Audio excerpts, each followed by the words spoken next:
Every location is supposed to be able to process 10,000 voters? I don't know. I think Paz was just putting a scenario out there. Okay. But I mean, how many voters do we expect to go to each? There's 900 voting locations. Right. How many population of registered people in LA County that haven't voted yet? Right.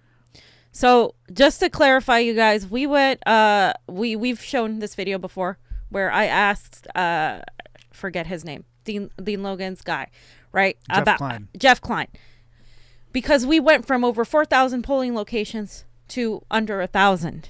And the reason they did that was because we were supposed to have 11 days of voting, which obviously did not happen. A lot, as you saw multiple people mention, a lot of those places were not equipped. They weren't open. The computers were still in the boxes. Johnny and Possum went. We did that whole thing.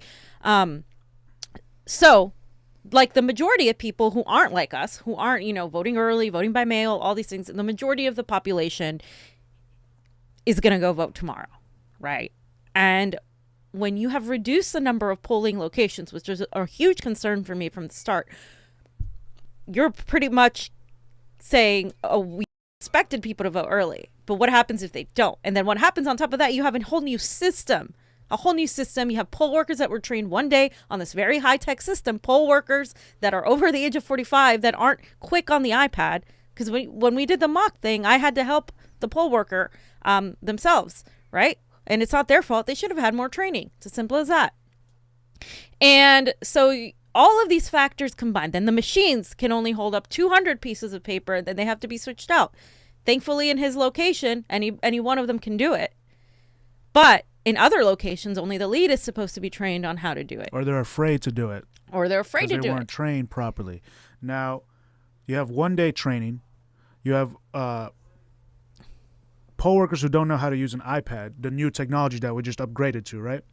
You have only in LA County polling locations that don't have that have only like the one I went to today in PCC only had 10 machines. He's saying his only had 5. We've gone to a few where there's been no more than I'd say 15 or 20 at one place. Yeah. And then the parking situation, which is just a parking situation in LA in general, is terrible. So you got all these factors working at play. The provisional ballot thing, paper jams, router switching. Yeah, what is that? Wi-Fi can go out. So I don't know what's going to happen tomorrow. We'll see. I mean, we'll see. I hope it all goes well. We all hope it all goes well, but these are all the factors that are in play. And it was all purposely done. They're all part of a algorithm. It's like, okay, we're going to do this. Yeah. Yeah. Because it can't be obvious this time, right? There's not any one candidate that they can be like, oh, let's make sure Hillary wins. It's not like that. This time it's more like we need to make sure Bernie doesn't win. And if 2016 hadn't happened, I could say this was a jump, now you're jumping into, no, 2016 happened. We saw what happened in Iowa. We are LA County, like you said, we are heavily populated. We have Alex Padilla, Secretary of State, huge Clintonite, also superdelegate, also was campaigning for Hillary while doing his job, also was sued by the ACLU. Dean Logan, also sued by the ACLU twice, has not answered the people's questions. We have tried to contact him multiple times, multiple people. And this is why people like Maria Estrada go and protest the way they do, because nobody listens. At their house. I mean, nobody's listening. You know what I mean? And she can do it, and the rest of us can't necessarily do it. But, I am very worried about tomorrow, and I'm not trying to, again, get people not to vote. I want you to vote more than anything. I'm actually going to be voting tomorrow myself because I want to see the whole thing. And we're going to be covering this. We can release this full thing because it's a longer video. But I just kind of wanted to show you guys like all of these things, and I'm going to continue talking about this. And before we go, I have a couple of witnesses already from today, things that people have sent us on what the issues they've been having. And if you can pull it up on the screen, it's in I sent it to you in a, let's see. It's under elections folder. Okay, got it. So we're gonna I'm gonna read the first one. They had check-in issues, equipment, staffing ballots, and other supplies. This person said, I was turned away because machines were down.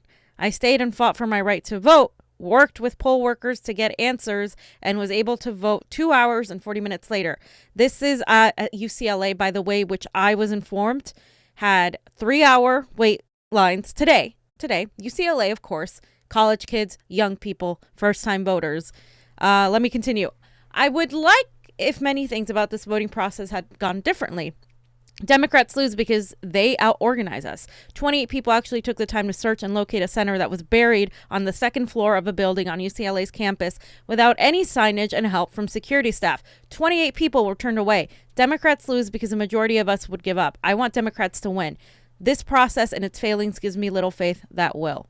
Here's the next one. They couldn't find my registration information even though I am clearly registered to vote. I brought my sample ballot. I ended up voting provisionally at another polling location center later because they also couldn't find me. I registered as a Democrat online about a month ago and have been receiving election materials in the mail, including my sample ballot.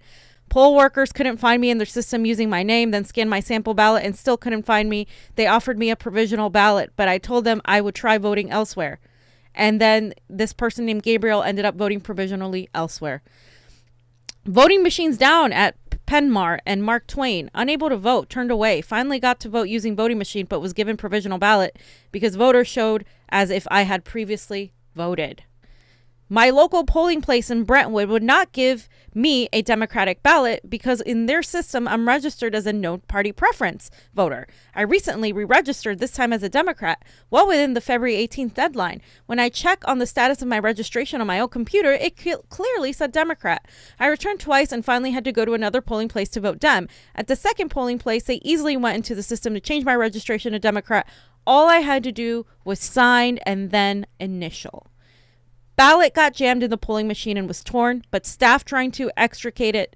They were then unable to get me a new ballot, so I had to sign a provisional ballot. What? These stories don't even based on the things they're saying, it's insane to me. It is insane to me that this varies depending on where you go. So let's say they offer you a provisional ballot in one place and you try. You might have to go to another center and do this. This is not how it should be. It should be easy. It should be simple. It should be absolutely simple. And we shouldn't be trying out a whole new system only in LA County in the biggest presidential year in modern history right now. I mean, this is like the biggest primary in modern history. And they decided, of course, to try out a new whole system that relies so heavily on tech. We haven't even gone into tech. We haven't even gone into the fact that these machines are hackable, that they're not open source, even though they told us they were open source, that they told us that you could request a paper ballot, and we have the videos there. And then they said, oh, now they're saying, nope, we never said that. That was just a tryout thing. So I don't know. Do whatever you can. Allow yourself plenty of time tomorrow. You know, if you need help, if you need rides, please feel free to message us at the Convo Couch. I'm going to be on the ground. I'm going to be on the ground in multiple precincts, pretty much reporting on everything I see. And yeah, I mean, at this point, we got to do what we can. So